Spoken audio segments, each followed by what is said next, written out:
할렐루야. 예배 가운데 오신 성도님들을 환영합니다. 하나님의 말씀을 함께 봅니다. 하나님의 말씀은 창세기 19장 1절부터 5절까지의 말씀입니다.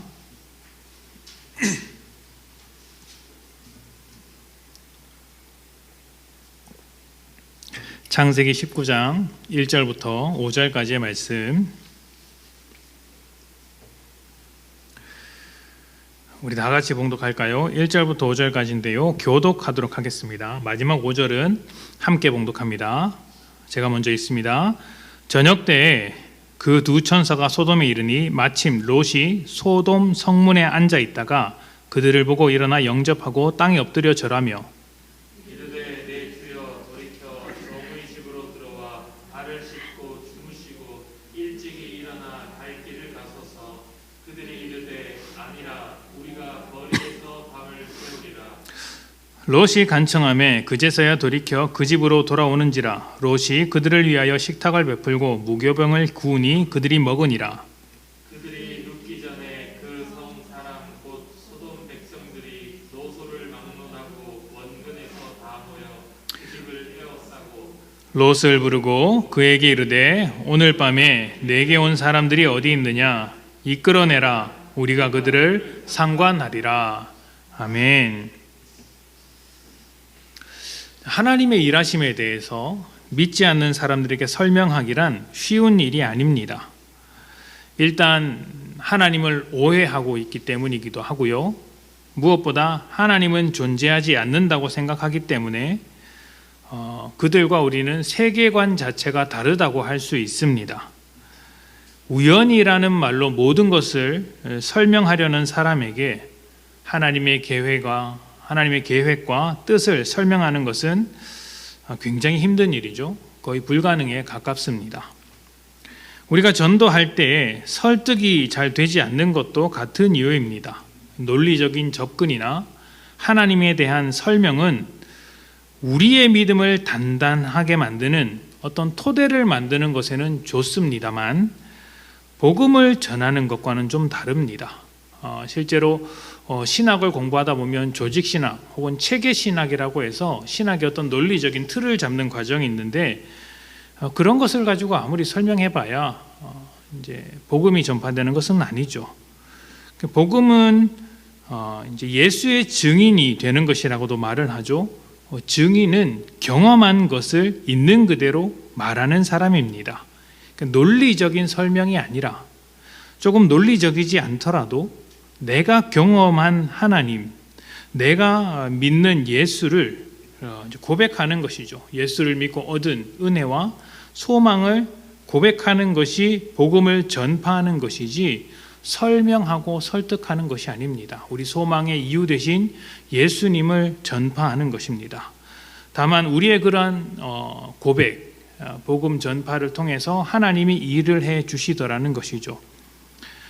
이렇게 하나님을 설명할 수 없는 이유가 있는데 그 모든 이유를 종합해 보면 간단합니다. 모든 사람들이 죄 아래에 있기 때문입니다. 하나님을 오해하는 것도 죄인의 경험과 판단으로 오해하기 때문이죠. 성경에 등장하는 수많은 우상들도 사실 하나님을 오해한 결과로 인간이 만들어낸 것들이라고 할 수 있습니다. 이스라엘이 우상을 섬겼다가 하나님을 섬겼다가 오락가락하는 것도 죄인으로서 그 모든 것을 분별할 능력을 갖추고 있지 못하기 때문입니다.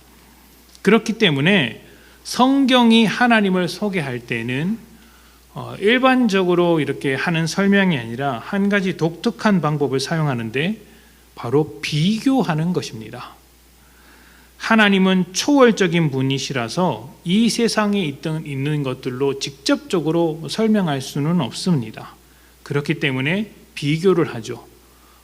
사람의 인생과 비교를 해서 하나님은 사람과 같지 않으신 분이다 이렇게 설명을 하고, 세상과 비교를 해서 하나님은 세상과 다르신 분이다 이렇게 설명을 합니다.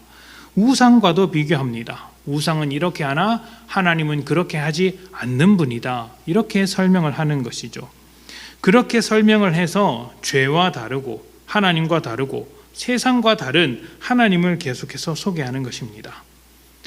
제가 성경을 볼 때 하나님의 마음이 무엇인지 찾아내야 한다는 말씀을 종종 드리는데 그것을 찾아내는 가장 좋은 방법 중에 하나가 무엇이냐면 이제 성경 아래서 나오는 그 사람들, 죄 아래서 살아가는 사람들과 하나님을 비교하는 겁니다. 비교하면 하나님의 선하심과 자비하심, 하나님의 은혜와 사랑을 만날 수 있기 때문이죠. 하나님은 사람들이 이렇게 행동하는 것에 비해서 이렇게 하시는 분이시구나. 이런 상황에서 사람들은 이런 선택을 했지만 하나님은 이렇게 말씀하신 분이구나. 이런 것들을 알아가게 된다는 것이죠. 자, 오늘 읽은 소돔과 고모라에 관한 이야기도 그렇습니다. 노아의 방주 이야기나 소돔과 고모라의 이야기가 성경 안에 있는 것은 하나님에게서 벗어난 삶과 하나님 품 안에 있는 삶을 비교하기 위한 것입니다. 죄 아래 있는 삶의 비극적인 결말을 소개하면서 하나님의 백성으로 살아가라고 촉구하는 것입니다. 오늘 이 시간은 소돔과 고모라의 이야기를 통해서 하나님의 통치를 벗어난 상태를 진단하고 우리가 살아가는 시대와 사람들의 삶을 함께 조명해 보도록 하겠습니다. 자, 소돔과 고모라의 이야기는 아브라함과 하나님의 대화에서부터 시작합니다. 우리가 읽은 본문은 19장이지만 18장부터 이런 이야기가 나오고 있죠. 하나님께서 아브라함을 만나 아들을 약속하신 뒤에 소돔과 고모라의 죄악에 대해서 말씀하십니다. 그러자 아브라함은 의로운 사람 50명이 있다면 그 성을 멸하겠습니까? 라고 물었고 하나님은 멸하지 않겠다고 대답했습니다. 그리고 계속된 대화에서 의인의 숫자는 점점 줄어서 10명이 되었습니다. 단 10명만 있어도 망하지 않을 것이라고 대답해 주셨던 것이죠. 사실 이렇게 숫자를 줄여도 의미가 없는 것은 이미 소돔과 고모라 땅에는 의인이라고는 단 한 사람도 남아있지 않기 때문입니다. 소돔과 고모라의 이야기를 요약하면 이렇습니다. 하나님의 천사 두 사람이 성에 도착했을 때, 소돔 성에 도착했을 때 성문에 앉아있던 롯이 그들을 집으로 모십니다. 이 두 사람은 원래 성 밖에서 지낼 생각이었으나 롯의 간청에 못 이겨 집으로 들어갔습니다. 근데 문제가 생기죠. 그 소식을 들은 소돔성 사람들이 롯의 집에 쳐들어와서 그 사람들을 내놓으라고 협박했습니다. 그냥 협박한 정도가 아니라 아주 몹쓸 짓을 하려고 했던 것으로 보입니다. 그 내용은 조금 이따 자세히 다뤄보겠습니다. 이런 큰 위기 상황에서 천사 두 사람의 도움으로 겨우 탈출하게 된 롯은 다른 성으로 피신했고 소돔과 고모라는 멸망을 당하게 됩니다. 자, 내용은 이렇고 소돔 성이 얼마나 타락한 도시였는가를 살펴보는 것이 좋겠습니다. 이것을 살펴보시면 우리가 살아가는 시대와 크게 다르지 않구나라는 생각을 하게 되실 것입니다. 자, 1절부터 5절입니다. 제가 조금 빠르게 읽겠습니다. 저녁 때에 그 두 천사가 소돔에 이르니 마침 롯이 소돔 성문에 앉아 있다가 그들을 보고 일어나 영접하고 땅에 엎드려 절하며 이르되 내 주여 돌이켜 종의 집으로 들어와 발을 씻고 주무시고 일찍이 일어나 갈 길을 가소서. 그들이 이르되 아니라 우리가 거리에서 밤을 새우리라. 롯이 간청하며 그제서야 돌이켜 그 집으로 들어오는지라. 롯이 그들을 위하여 식탁을 베풀고 무교병을 구우니 그들이 먹으니라. 그들이 눕기 전에 그 성사람 곧 소돔 백성들이 노소를 막론하고 인근에서 다 모여 그 집을 에워싸고 롯을 부르고 그에게 이르되 오늘 밤에 내게 온 사람들이 어디 있느냐 이끌어내라. 우리가 그들을 상관하리라.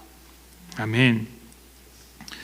우리가 몇 주 동안 이 사사기 말씀을 묵상했고요. 지난주와 이번 주에는 또 사사기 후반부를 묵상했는데 오늘 이 소돔과 고모라 사건이 이제 사사기 19장 이후로 일어났던 그 레위인과 첩사건과 굉장히 비슷하다는 생각을 하실 겁니다. 사사시대 이스라엘의 삶이 소돔과 고모라 시대의 삶과 별반 다를 바 없었다는 것이죠. 그럴 수밖에 없는 이유가 있습니다. 이 두 시대 모두 시간적으로는 굉장히 멀리 떨어진 시대 같아 보이지만 똑같은 점이 있는데 두 시대 모두, 두 성은 모두 하나님을 철저하게 무시하고 있었다라는 것입니다. 자, 천사 두 사람이 성에 도착했을 때 롯이 맞이한 것으로 나옵니다만 사실 롯만 그 두 사람을 맞이했습니다. 그 성 사람 중 그 누구도 도착한 두 사람을 환영하거나 맞이하지 않았습니다. 이것은 단순하게 식사 한 끼를 대접하고 하지 않고의 문제가 아니라 인간의 생명을 경시하는 행위입니다. 우리는 손님을 잘 대접해야 한다는 문화를 가지고 있죠. 그래서 예전에는 가난한 집이더라도 찾아온 손님을 거절하지 않고 이렇게 모시기를 이제 즐거워했습니다. 그러니까 그것이 당연하게 여겼죠. 그래서 내 집에 쌀이 없으면 손님을 대접하기 위해서 손님이 무안하지 않게 옆집에 몰래 가서 쌀을 얻어오고 음식을 얻어와서 이렇게 대접하는 경우도 많이 있었습니다. 주인은 굶어도 손님은 잘 대접했던 것이죠. 그 사정을 나중에 손님이 알게 되면 감동해서 은혜를 갚는다, 이런 식의 전래동화도 꽤 있는 것으로 기억합니다. 이런 것은 어떻게 보면 이웃을 사랑하라는 하나님의 말씀과도 잘 맞아떨어지는 모습이라고 할 수 있습니다. 근데 우리 문화만 그런 것이 아니라 아시아를 비롯한 이 고대 근동, 중동 지역도 이런 문화를 가지고 있습니다. 특히 그곳은 광야와 사막지대이기 때문에 나그네를 받아주지 않는다는 것은 죽을 수밖에 없는 환경으로 쫓아낸다는 의미를 가지고 있습니다. 그러니까 사막과 그 광야 한가운데, 그것도 한밤중에 쫓아내는 것이죠. 그곳에는 아주 위험한 생물들도 많고 이제 굉장히 추워지는 날씨 덕분에 목숨이 위태로운 경우도 많습니다. 그리고 성읍이 지금처럼 도시와 도시가 붙어 있는 것이 아니라 떨어져 있기 때문에 그 도시에서 추방당하면 다음 도시가 나올 때까지 물이 없이 지나가야 할 수도 있습니다. 그러면 이제 죽음의 위기가 찾아오는 것이죠. 그런 이제 상황이다 그렇기 때문에 하나님은 나그네를 잘 돌보라는 말씀을 율법에 아예 새겨 넣기도 하셨습니다. 그런데 이 소돔은 지금 자신의 성에 찾아온 손님을 받아주지 않습니다. 롯이 아니었다면 그들은 차디찬 성 밖 거리에서 지낼 수도 있었습니다. 이게 무슨 말일까요? 타인의 고통과 어려움에 대해서 무관심하다는 것입니다. 다른 사람이 어떤 상황인지 돌아보지 않는다는 것이죠. 모든 관심은 자기 자신에게 몰려 있습니다. 그래서 나에게 유익이 되느냐 유익이 되지 않느냐를 따질 뿐 다른 사람의 일에는 크게 신경 쓰지를 않더라는 것입니다. 이런 소돔성의 모습과 우리가 살아가는 시대를 비교할 때 여러분은 어떻게 생각하십니까? 굉장히 비슷하거나 똑같다는 생각을 하지 않습니까? 우리가 살아가는 이 시대는 경쟁으로 가득해서 다른 사람에게 필요 이상의 관심을 두지 않습니다. 그리고 여기서 필요 이상이라는 것은 나에게 유리한 측면이 있지 않는 이상 큰 관심을 기울이지 않는다는 것이죠. 오히려 우리 사회는 누군가를 향한 무관심을 부추기고 있다는 생각마저도 듭니다. 다른 사람의 일에 잘못 관여하면 돈도 잃고 다칠 수도 있다는 생각을 하고 사는 것이죠. 그런 생각이 이 세상, 이 사회를 지배하고 있는 것 같습니다. 이런 현상은 점점 심해질 것입니다. 그럴 것이 가족마저도 무관심한 경우가 많기 때문이죠. 과정마저도 이해관계가 되고 경쟁관계가 되는 것을 볼 수 있습니다. 예전에는 안 그랬고 지금은 심해졌다고 할 수도 있지만 꼭 그렇지도 않습니다. 예전에도 그랬고 지금도 그런 것입니다. 죄 아래 있는 인간은 자기를 중심으로 살기 때문에 다른 이의 고통은 무관심하게 바라보게 되는 것입니다. 동정적인 시선을 가지고 있는 것을 넘어서 다른 이의 아픔을 덜어주는 데까지 가야 합니다. 그렇지 않으면 모두 방관자에 불과한 것이죠. 사람에 대한 무관심, 이것이 소돔과 고모라가 타락했다는 첫 번째 증거입니다. 또 다른 타락의 증거는 조금 더 잘 알려진 것인데 소돔성 사람들이 몰려와서 천사 두 사람을 요구했다는 것입니다. 이때 우리가 그들을 상관하리라 이렇게 이야기를 하죠. 상관한다는 말은 우리가 그들을 알겠다, 알아야 하겠다라는 말입니다. 이것은 성경에서 성적인 행위를 뜻하는 말이기도 합니다. 그러니까 아담이 하와를 알았으므로 이제 잉태했다 이렇게 되는 것이죠. 그러니까 집단으로 동성 강간을 하겠다고 지금 몰려온 것이에요. 어느 시대나 욕망이 한계치를 넘어서면 무절제한 생활로 번지게 됩니다. 욕망은 그런 힘이 있습니다. 끝없이 탐하게 만들고 욕망 자체에 취하도록 합니다. 그 중에서 가장 대표적인 예가 바로 성적인 타락이죠. 로마서 1장 21절부터 27절까지 말씀을 좀 봅시다.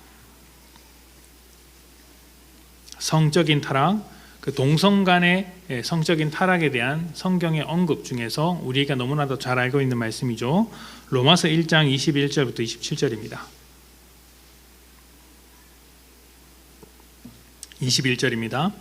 하나님을 알되 하나님을 영화롭게도 아니하며 감사하지도 아니하고 오히려 그 생각이 허망하여지며 미련한 마음이 어두워졌나니 스스로 지혜 있다 하나 어리석게 되어 썩어지지 아니하는 하나님의 영광을 썩어질 사람과 새와 짐승과 기어다니는 동물 모양의 우상으로 바꾸었느니라.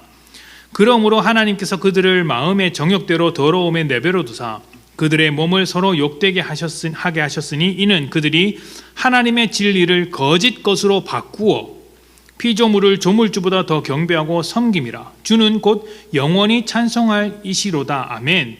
이 때문에 하나님께서 그들을 부끄러운 욕심에 내버려 두셨으니 곧 그들의 여자들도 순리대로 쓸 것을 바꾸어 영리로 쓰며 그와 같이 남자들도 순리로 여자 쓰기를 버리고 서로 행하여 음욕이 부릴 듯하며 남자가 남자와 더불어 부끄러운 일을 행하여 그들의 그릇 때문에 상당한 보응을 그들 자신이 받았느니라. 아멘.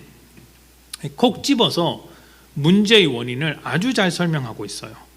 한번 보도록 할까요? 26절에 보면 부끄러운 욕심, 그러니까 이제 동성애를 두고 말하는 것이죠. 그것을 보고 순리대로 쓸 것을 바꾸어 영리로 쓰고 있다고 설명을 했습니다. 왜 영리로 바꾸어서 쓸까요? 그 원인을 따져보니까 믿음의 눈으로 보니까 25절과 같은 원인이 있다는 것이죠. 25절에 보면 하나님의 진리를 거짓 것으로 바꾸었기 때문입니다. 그러니까 하나님의 진리, 우리가 쫓아가야 할 진리를 거짓으로 바꾸었기 때문에 순리대로 써야 할 것을 바꾸어서 영리로 쓰고 있다 이렇게 설명을 하는 것이죠. 그리고 하나님의 진리를 거짓으로 바꾸게 된 것은 하나님을 바꾸었기 때문이겠죠. 그래서 23절에 보면 하나님을 다양한 모양의 우상으로 바꾸었다라고 설명을 합니다. 그러니까 우상이 하나님 자리를 대신해서 바꾸어 버렸기 때문에 진리로 삼던 것을 거짓으로 바꾸었고 인간의 삶이 이상한 이제 자꾸 뒤집어지고 제대로 된 모양으로 살지 못하게 되고 그것의 가장 대표적인 예가 이제 동성애다라고 지적을 하고 있는 것이죠. 그러니까 우상이 하나님의 자리를 대신했다는 것은 인간의 탐욕이 하나님보다 앞선다는 말입니다. 그러니 무절제할 수밖에 없죠. 욕망이 우상이 되어버린 시대 속에서 절제할 이유는 없습니다. 우상이 이제 욕망이 신인데 절제할 이유가 어디 있겠습니까? 한계가 없죠. 동성애를 포함해서 소돔 사람들이 보여주고 있는 이 성적인 타락은 그 성이 얼마나 무절제한 탐욕으로 가득 차 있는지를 보여주고 또 죄의 한계가 사라졌음을 보여주는 강력한 증거입니다. 사사기에서도 이와 비슷한 사건이 있다고 말씀드렸죠. 우상으로 대표되는 무절제한 탐욕, 하나님 없이 살아가는 욕망의 인생이 이스라엘을 점령했기 때문에 벌어진 일이라는 거예요. 오늘 우리가 살아가는 시대도 별반 다르지 않은 것 같습니다. 욕망이 우상인 시대를 살고 있습니다. 저는 이 행복이라는 가치가 참 중요하다고 생각을 합니다. 그리고 하나님 나라의 백성의 삶은 결국 행복한 삶이 될 것이라고 확신합니다. 그런데 사단은 아주 교묘하게 그 행복을 우상으로 만들어 버렸어요. 그 행복을 우상으로 만들었어요. 행복이 중요한데 행복을 우상처럼 섬기기도 한다라는 거예요.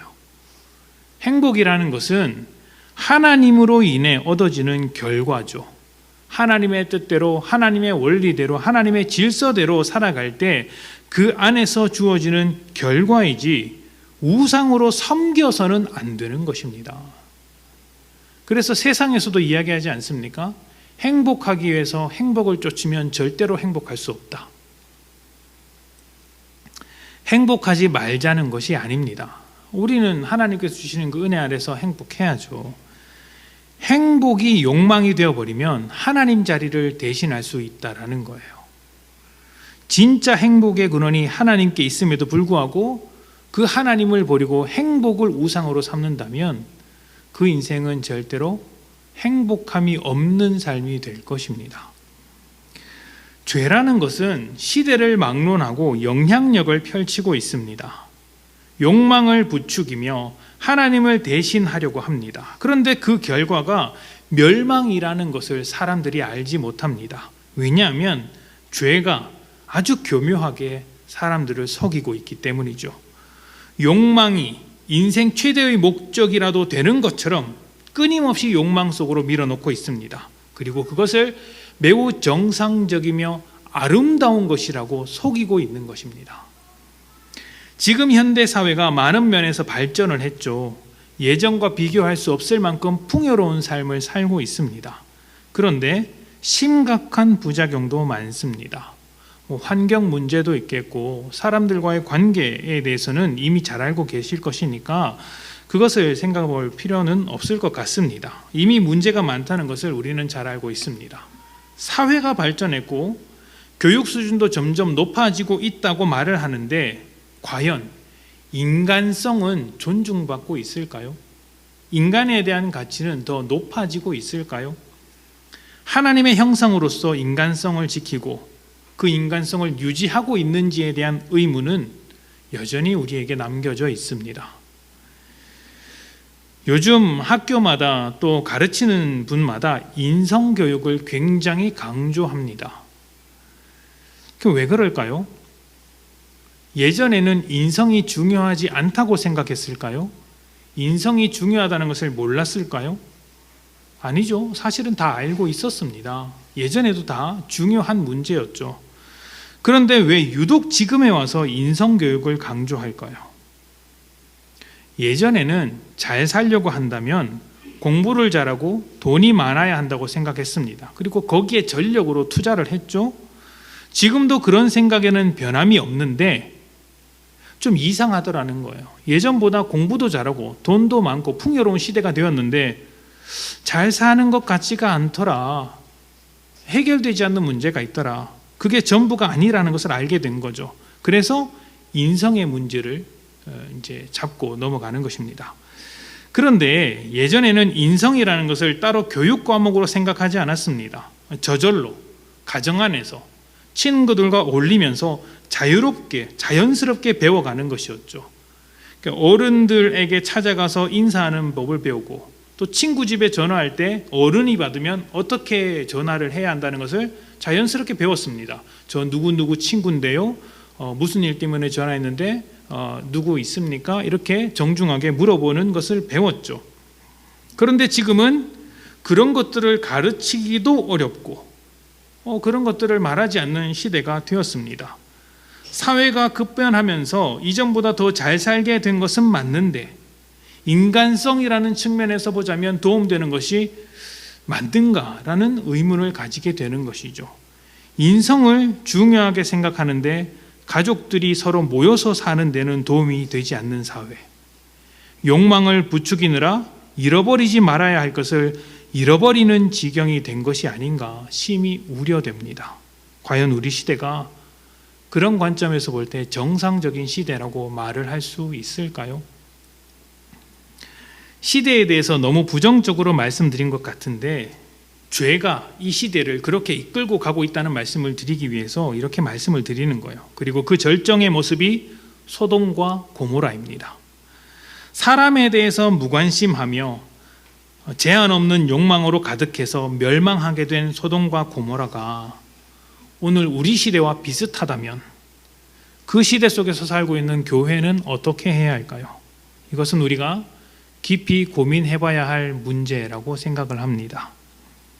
자, 이렇게 타락한 도시에 모두가 멸망 속에 빠져드는 가운데 구원받은 사람 롯이 있습니다. 롯은 소돔 성이 망하는 중에 살아남은 유일한 사람이라고 할 수 있겠죠. 그런데 롯이 잘한 것이라고는 단 한 가지도 없어 보입니다. 성경은 비교하는 책이라고 말씀을 드렸죠. 소돔성 사람들과 롯을 비교하는 게 아닙니다. 롯은 소돔성 사람 중에 한 사람일 뿐입니다. 한번 찾아봅시다. 일단 롯이 소돔성으로 오게 된 경위부터 따져보겠습니다. 창세기 13장입니다.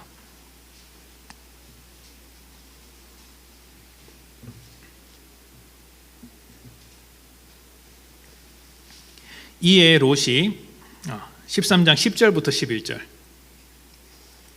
10절입니다. 이에 롯이 눈을 들어 요단 지역을 바라본즉 소알까지 온 땅에 물이 넉넉하니 여호와께서 소돔과 고모라를 멸하시기 전이었으므로 여호와의 동산 같고 애굽 땅과 같았더라.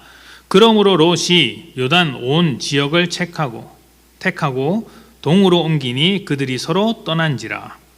아멘. 창세기 12장에 보면 아브라함이 하나님께 약속을 받았을 때 롯도 아브라함 집안 사람으로서 함께 길을 떠났다고 기록되어 있습니다.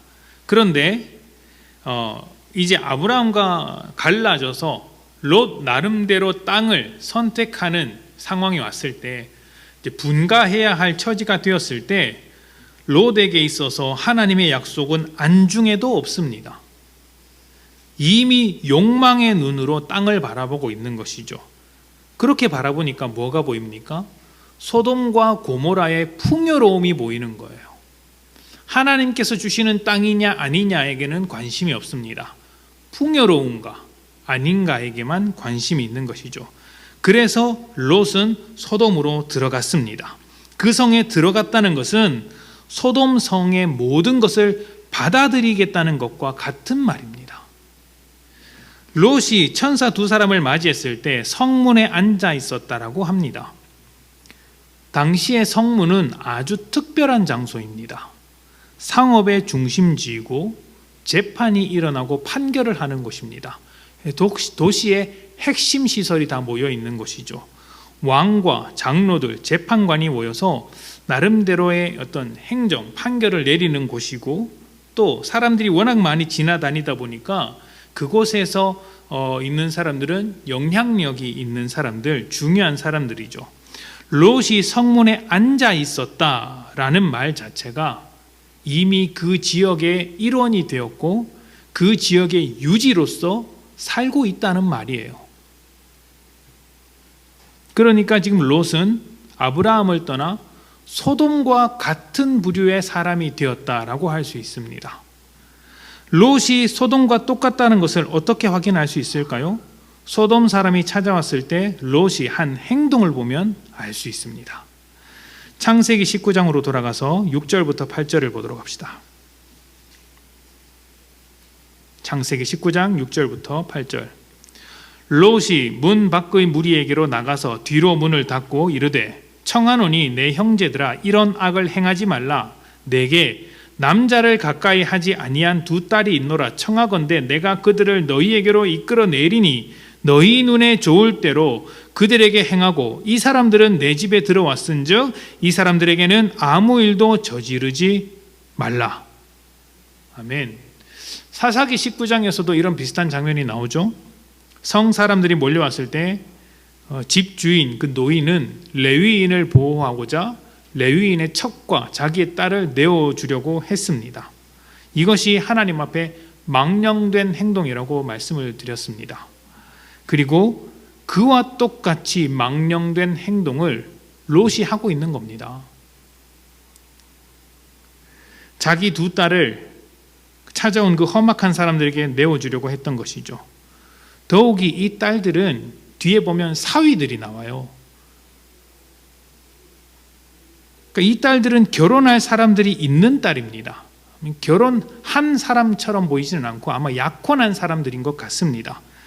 근데 신명기에 보면 약혼한 여인을 강간한 사람은 사형에 처하도록 되어 있습니다. 그만큼 하나님께서 이러한 일을 망령되이 생각하신다는 것이죠. 롯이 지금 그 망령된 일을 하고 있습니다. 조금 더 볼까요? 창세기 19장 14절입니다.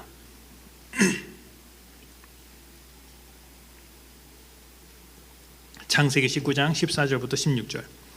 롯이 나가서 그 딸들과 결혼할 사위들에게 말하여 이르기를 여호와께서 이 성을 멸하실 터이니 너희는 일어나 이곳에서 떠나라 하되 그의 사위들은 농담으로 여겼더라.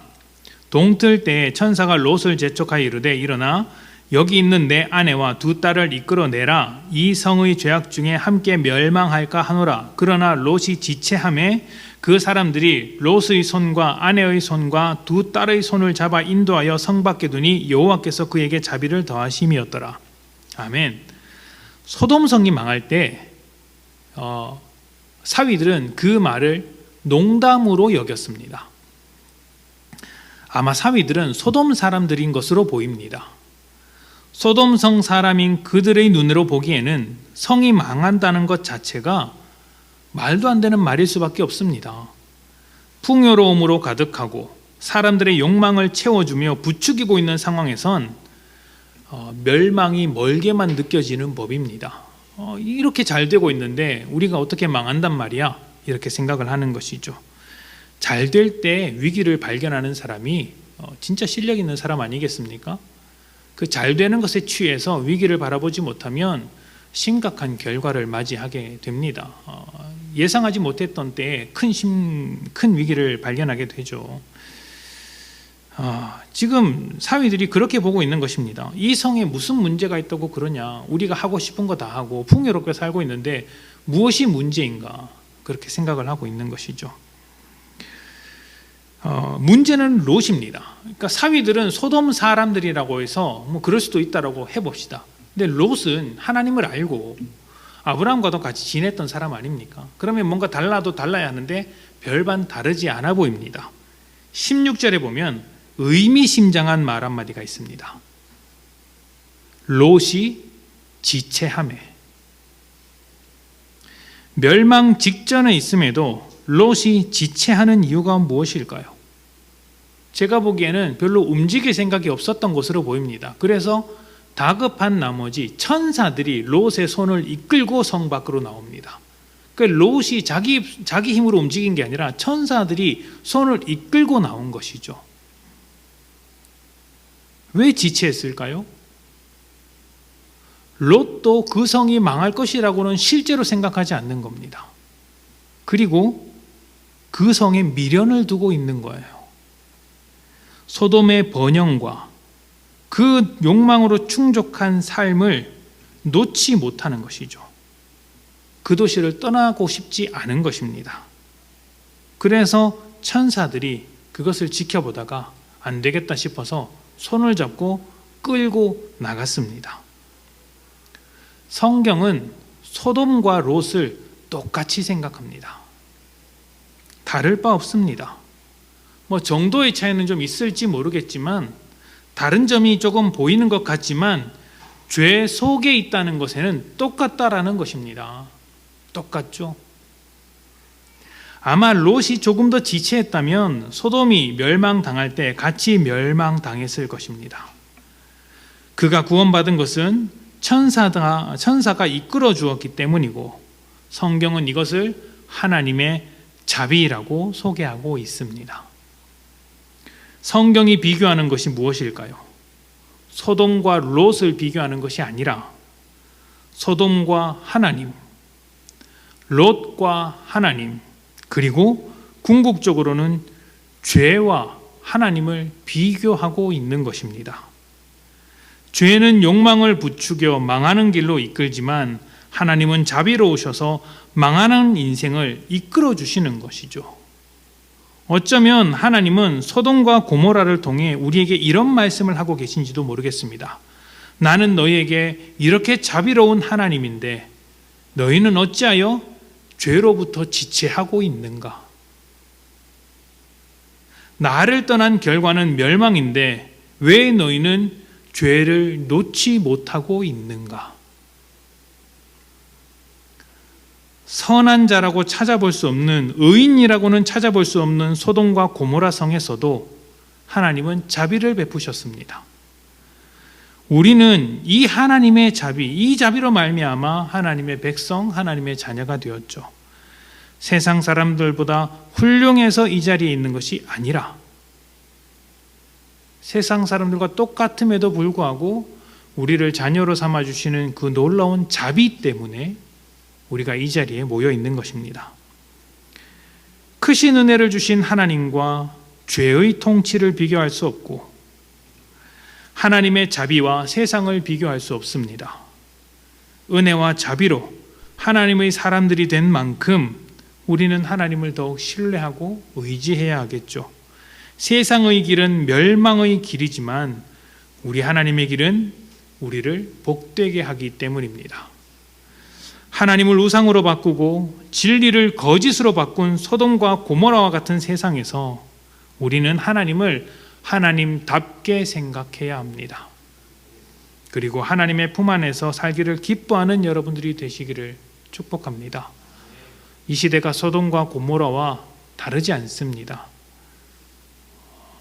그들이 저지른 죄가 이 세상에도 만연하고 이미 충만할 대로 충만해진 죄의 통치를 목도하고 있습니다. 그렇기 때문에 교회가 유일한 희망이 될 수 있는 것이죠. 우리가 하나님께서 그 성에서 롯을 끄집어냈던 것처럼 하나님과 같은 편에 서 있는 우리가 세상에 속해 있는 자들을 이끌고 밖으로 나와야 할 때가 아닌가 생각이 됩니다. 이것을 위해서 우리가 먼저 기도하며 하나님을 하나님답게 바꾸지 않고 거짓으로 바꾸지 않고 오직 하나님을 하나님답게 바라보는 그런 믿음의 성도님들이 되시기를 축복합니다. 함께 기도합시다.